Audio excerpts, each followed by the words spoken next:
Ang sulat ni Pablo sa mga taga-Efeso, unang kabanata. Mula kay Pablo, na naging apostol ni Kristo Jesus ayon sa kalooban ng Diyos. Para sa mga hinirang na nasa Efeso at nagpapasakop kay Kristo Jesus.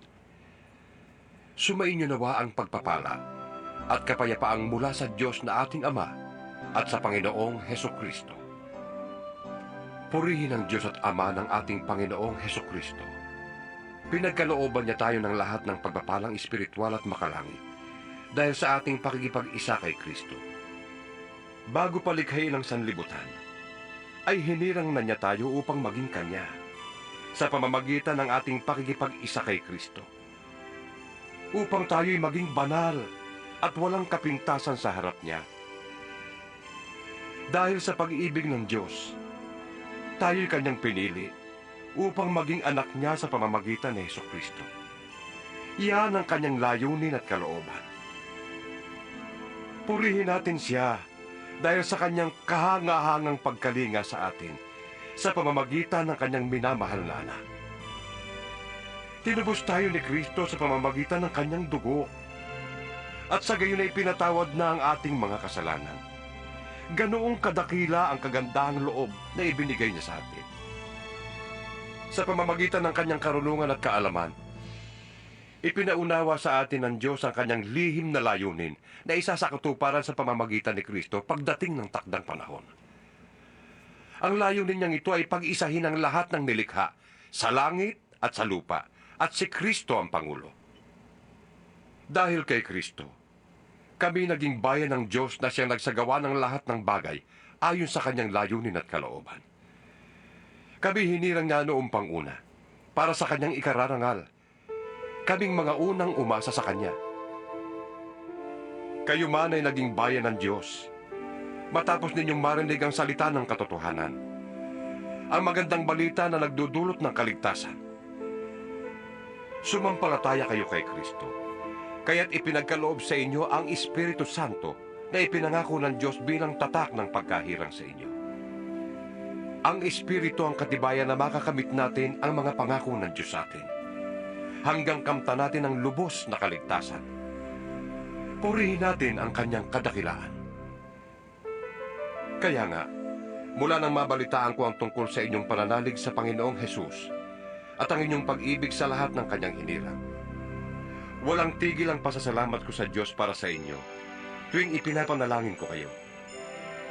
Hinihiling ko sa Diyos ng ating Panginoong Heso Kristo, ang maluwalhating Ama, na ipagkaloob niya sa inyo ang Espiritu na nagbibigay ng karunungan at nagpapahayag tungkol sa Diyos upang lubos niyo siyang makilala. Naway liwanagan ng Diyos ang inyong isip upang malaman ninyo kung ano ang inyong inaasahan sa Kanyang pagkatawag sa inyo. Kung ano ang kalwalhatiang inilaan niya para sa Kanyang mga banal. At kung ano ang di masukat na kapangyarihang kaloob niya sa atin na mga nananalig sa Kanya. Ang kapangyarihan ding yon ang muling bumuhay kay Kristo at nag-upo sa Kanya sa kanan ng Diyos sa kalangitan. Kaya't nasa ilalim ng kapangyarihan ni Kristo ang lahat ng paghahari, kapamahalaan, kapangyarihan at pamunuan sa kalangitan. Higit na dakila ang Kanyang pangalan kaysa sa lahat. Hindi lamang sa panahong ito, kundi maging sa darating. Ipinailalim ng Diyos sa kapangyarihan ng Kristo ang lahat ng bagay at ginawa siyang ulo ng Iglesia. Ang Iglesia ang katawan at kapuspusan ni Kristo na siya namang pumupuno sa lahat ng bagay. Ikalawang kabanata. Noong una'y patay kayo dahil sa inyong mga pagsuway at mga kasalanan. Sinusunod ninyo noon ang masamang takbo ng mundong ito at napailalim kayo sa prinsipe ng kasamaan. Ang espiritong nagahari sa mga taong ayaw pasakop sa Diyos. Ang totoo, tayong lahat ay dati ring namumuhay ayon sa ating laman at sumusunod sa masamang hilig ng katawan at pag-iisip. Kaya't sa ating likas na kalagayan, kabilang tayo sa mga taong kinapupuotan ng Diyos. Subalit, napakasagana ang habag ng Diyos at napakadakila ang pag-ibig niya sa atin. Tayo'y binuhay niyang kasama ni Kristo noong tayo'y mga patay pa dahil sa ating pagsuway. Naligtas nga kayo dahil sa kanyang kagandahang loob. Dahil sa ating pakikipag-isa kay Kristo Jesus, tayo'y muling binuhay na kasama niya upang mamunong kasama niya sa kalangitan. Ginawa niya ito upang sa darating na mga panahon ay maipakita niya ang di masukat na kasaganaan ng kanyang kagandahang loob sa pag-ibig niya sa atin sa pamamagitan ni Kristo Jesus. Naligtas kayo dahil sa kagandahang loob ng Diyos sa pamamagitan ng inyong pananalig. Ang kaligtasan ito'y kaloob ng Diyos at hindi mula sa inyo. Hindi ito bunga ng inyong mga gawa, kahit walang dapat ipagmalaki ang sinuman. Siya ang gumawa kung ano tayo ngayon. At sa pamamagitan ni Kristo Jesus, tayo'y nilalang niya upang iukol natin ang ating buhay sa paggawa ng mabuti. Yan ang layuning pinili ng Diyos para sa atin noong una pa man. Kaya't alalahanin ninyo ang dati ninyong kalagayan. Kayo'y ipinanganak na mga hintil at di tuli ang tawag sa inyo ng mga Hudyo. Ang mga Hudyo naman ay tinatawag na mga tuli dahil sa ginagawa nila sa kanilang katawan. Noong panahong yun, hiwalay kayo kay Kristo. Hindi kabilang sa bayang Israel at di saklaw ng tipang nababatay sa mga pangako ng Diyos. Nooy nabubuhay kayong walang pag-asa at walang Diyos. Ngunit ngayon, dahil sa inyong pakikipag-isa kay Kristo Jesus, kayong dati malayo ay inilapit sa pamamagitan ng kanyang dugo. Pinagkasundo niya tayo. Ang mga Hudyo at ang mga hintil ay kanyang pinag-isa. Sa pamamagitan ng kanyang katawan, pinawi niya ang alitan na parang pader na naghihiwalay sa atin. Pinawalang bisa niya ang kautusang pawang mga utos at alituntunin, upang ang dalawang pangkat ay maging isang bayan na lamang at sa ganito'y maghari ang kapayapaan. Sa pamamagitan ng kanyang kamatayan sa krus, winakasan niya ang alitan ng dalawang pangkat. Pinagkasundo sila sa Diyos at pinagbuklod sa iisang katawan. Naparito nga si Kristo at ipinangaral niya sa lahat ang magandang balita ng kapayapaan. Sa inyong mga hintil na malayo sa Diyos at sa mga Hudyo na malapit sa Kanya. Dahil kay Kristo, tayo'y kapwa nakakalapit sa Ama sa pamamagitan ng iisang Espiritu. Sa makatwid, hindi na kayo dayuhan o taga-ibang bansa, kundi kababayan na ng mga hinirang ng Diyos at kabilang sa kanyang sambahayan. Tulad ng isang gusali, kayo'y itinayo sa pundasyong inilagay ng mga apostol at mga propeta, na ang batong panulukan ay si Kristo Jesus. Sa pamamagitan niya, ang bawat bahagi ng gusali ay nagkakaugnay-ugnay at nagiging isang templong banal ng Panginoon. Dahil din sa inyong pakikipag-isa sa Kanya, kayo man ay kasama nilang naging bahagi ng tahanan ng Diyos sa pamamagitan ng Espiritu. Ikatlong kabanata. Kaya nga akong si Pablo ay naging bilanggo, dahil kay Kristo Jesus alang-alang sa inyong mga hintil.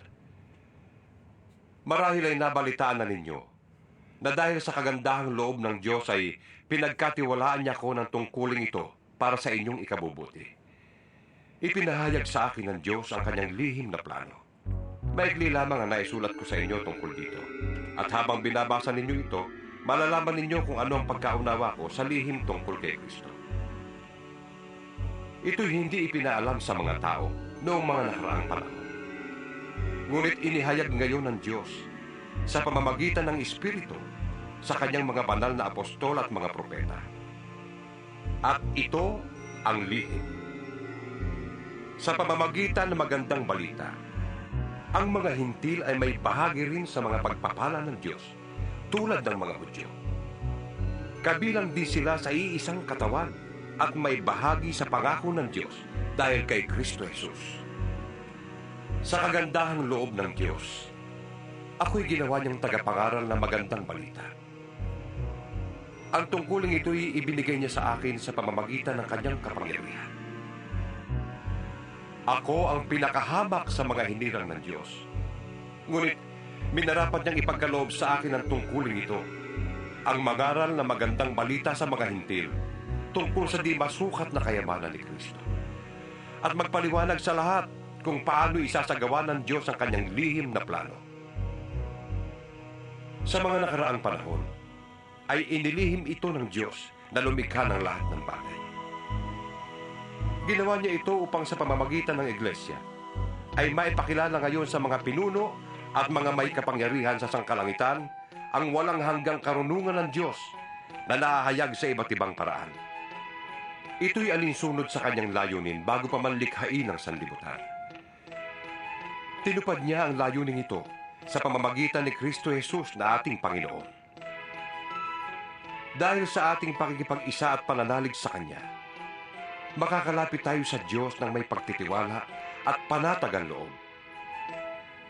Kaya't hinihiling ko sa inyo na huwag kayong masisiraan ng loob dahil sa mga kahirapang tinitiis ko alang-alang sa inyo, sapagkat ito'y para sa inyong ikararangal. Dahil dito, ako'y lumuluhod sa Ama na siyang pinagmula ng bawat sambahayan sa langit at sa lupa. Idinadalangin ko na palakasin niya ang inyong buhay espiritual ayon sa kanyang kayamanan at kadakilaan sa pamamagitan ng kanyang espiritu. Naway manatili si Kristo sa inyong mga puso sa pamamagitan ng inyong pananalig sa Kanya. Dalangin ko na ang lahat ng inyong gawain ay nag-uugat sa pag-ibig upang maunawaan ninyo kasama ng mga hinirang ng Diyos kung gaano kalawak, kahaba, kataas, at kalalim ang Kanyang pag-ibig. At naway malaman ninyo ang pag-ibig ni Kristo na hindi kayang abutin ng pag-iisip upang kayo'y lubos na matulad sa Diyos. Sa Kanya na makakagawa ng higit pa kaysa maaari nating hilingin at isipin. Sa pamamagitan ng Kanyang kapangyarihang nag-ahari sa atin. Sa Kanya ang kalwalhatian sa pamamagitan ng Iglesia at ni Kristo Jesus magpakailanman. Amen. Ika-4 na kabanata. Kaya't ako na isang bilanggo dahil sa Panginoon, ay nakikiusap sa inyo na mamuhay kayo gaya ng nararapat sa mga tinawag ng Diyos. Kayo'y maging mapagpakumbaba, malumanay at matyaga. Magmahalan kayo at magpasensya sa isa't isa. Sikapin ninyong mapanatili ang pagkakaisa na kaloob ng Espiritu sa pamamagitan ng pamumuhay sa kapayapaan bilang magkakapatid. Iisa lamang ang katawan. Iisa rin ang Espiritu. Tayo ay tinawag din sa iisang pag-asa. Tayo ay may iisang Panginoon lamang. Iisang pananampalataya at iisang bautismo. Iisang Diyos at Ama nating lahat. Siya ay higit sa lahat. Kumikilo sa lahat at nananatili sa lahat. Ang bawat isa sa atin nakatanggap ng tanging kaloob ayon sa sukat na ibinigay ni Kristo. Ganito ang sinasabi ng kasulatan. Nang umakyat siya sa kalangitan, nagdala siya ng maraming bihag at nagbigay ng mga kaloob sa mga tao. Ano ang ibig sabihin ng umakyat siya? Ang ibig sabihin niya ay bumaba muna siya sa lupa. Ang bumaba ay siya rin namang umakyat sa kataas-taasan ng kalangitan upang mapuno ng kanyang presensya ang lahat ng nilikha. At binigyan niya ang ilan ng kaloob upang maging mga apostol. Ang iba na may mga propeta, ang iba'y ibanghilista, at ang iba'y pastor at guro. Ginawa niya ito upang ihanda sa paglilingkod ang lahat ng hinirang para sa ikatitibay ng kanyang iglesia hanggang makamta natin ang iisang pananampalataya at pagkakilala sa anak ng Diyos at maging ganap ang ating pagkatao ayon sa pagiging ganap ni Kristo. Hindi na tayo magiging tulad sa mga batang madaling matangay ng sari-saring aral. Hindi na tayo maililigaw ng mga taong ang hangad ay dalhin tayo sa kamalian sa pamamagitan ng kanilang katusuhan at panlilinlang. Sa halip, sa pamamagitan ng pagsasalita ng katotohanan sa diwa ng pag-ibig, tayo'y dapat na maging lubos na katulad ni Kristo na siyang ulo nating lahat. Sa pamamagitan niya, ang mga bahaging pinag-ugnay-ugnay ng kasukasuan ay magiging isang katawan.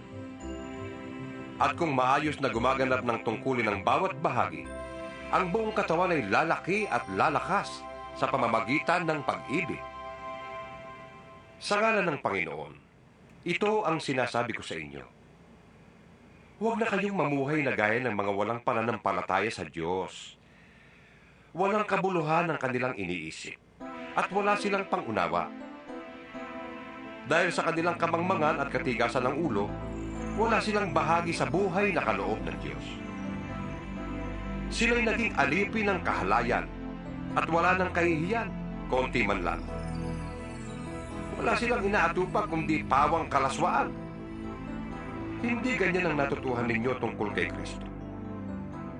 Napakinggan na ninyo ang aral ni Jesus at natutuhan na ninyo ang katotohanan nasa Kanya. Iwanan ninyo ang dating pamumuhay.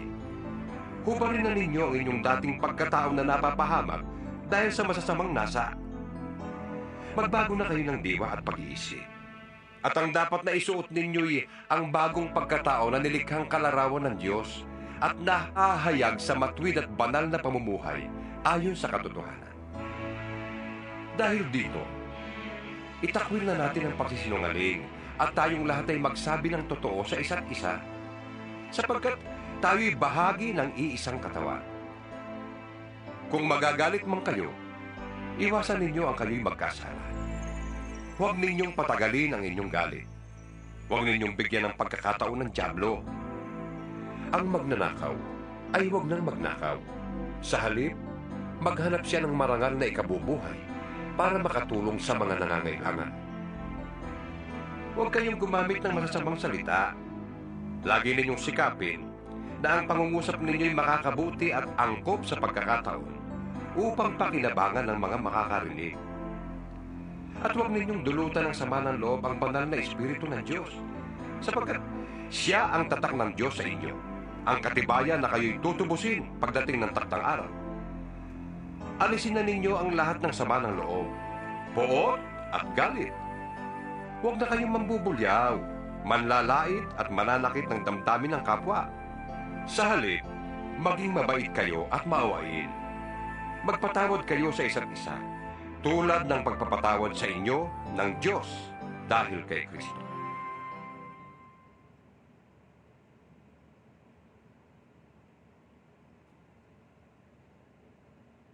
Ikalimang kabanata. Yamang kayo'y mga anak na minamahal ng Diyos. Tularan niyo siya.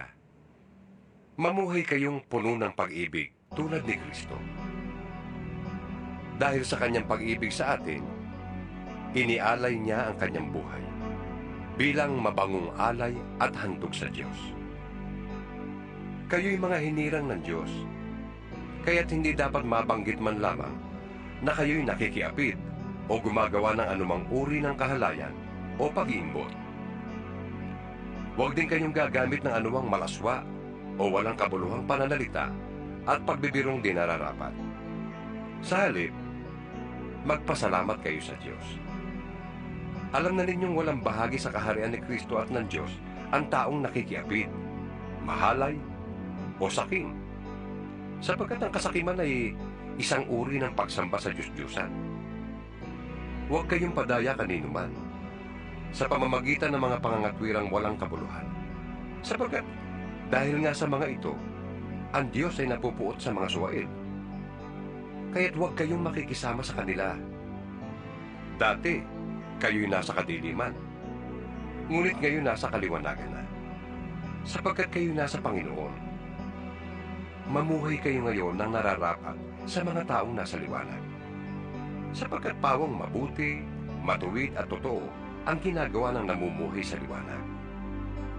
Pag-aralan ninyo kung anong kalugod-lugod sa Panginoon. Huwag kayong makikisama sa mga taong gumagawa ng mga bagay na walang ibinubungang kabutihan. Sa halip, ay ibunyag ninyo ang mga iyon. Kahiya-hiyang mabanggit man lamang ang mga bagay na iyon na ginagawa nila ng lihim. Ang lahat ng nalalantad sa liwanag ay nakikilala kung ano talaga iyon at nalalantad ang lahat dahil sa liwanag. Kaya't sinasabi, gumising ka, ikaw na natutulog. Bumangon ka mula sa mga patay, at liliwanagan ka ni Kristo. Kaya't mag-ingat kayo kung paano kayo namumuhay. Mamuhay kayong tulad ng matatalino, at di tulad ng mga mangmang. Samantalahin ninyo ang bawat pagkakataon na kayo'y makagawa ng mabuti, sapagkat punong-puno ng kasamaan ang daigdig ngayon. Huwag kayong maging hangal. Unawain ninyo kung anong kalooban ng Panginoon. Huwag kayong maglalasing, sapagkat mauuwi yan sa magulong pamumuhay. Sa halip ay dapat kayong mapuspos ng Espiritu. Mag-awitan kayo ng mga salmo, mga himno, at mga awiting espiritual. Buong puso kayong umawit at magpuri sa Panginoon. Lagi kayong magpasalamat sa Diyos na ating Ama dahil sa lahat ng bagay, sa pangalan ng ating Panginoong Hesukristo. Pasakop kayo sa isa't isa bilang tanda ng inyong paggalang kay Kristo. Mga babae, pasakop kayo sa inyong asawa, tulad ng pagpapasakop ninyo sa Panginoon. Sapagkat ang lalaki, ang ulo ng kanyang asawa, tulad ni Kristo na siyang ulo ng iglesia na kanyang katawan at siyang tagapagligtas nito. Kung paanong nasasakop ni Kristo ang iglesia, gayon din naman, ang mga babae ay dapat pasakop ng lubusan sa kanilang asawa. Mga lalaki, ibigin ninyo ang inyong asawa na gaya ng pag-ibig ni Kristo sa iglesia. Inihandog niya ang kanyang buhay para sa iglesia upang ialay ito sa Diyos, matapos linisin sa pamamagitan ng tubig at ng salita. Ginawa niya ito upang ang iglesia ay maiharap niya sa kanyang sarili na maganda, banal, walang kapintasan, batik, o kulubot man. Gayon din naman, dapat mahalin ng mga lalaki ang kanilang asawa tulad ng sarili nilang katawan. Ang lalaking nagmamahal sa kanyang asawa ay nagmamahal sa kanyang sarili. Walang taong namumuhi sa sarili niyang katawan.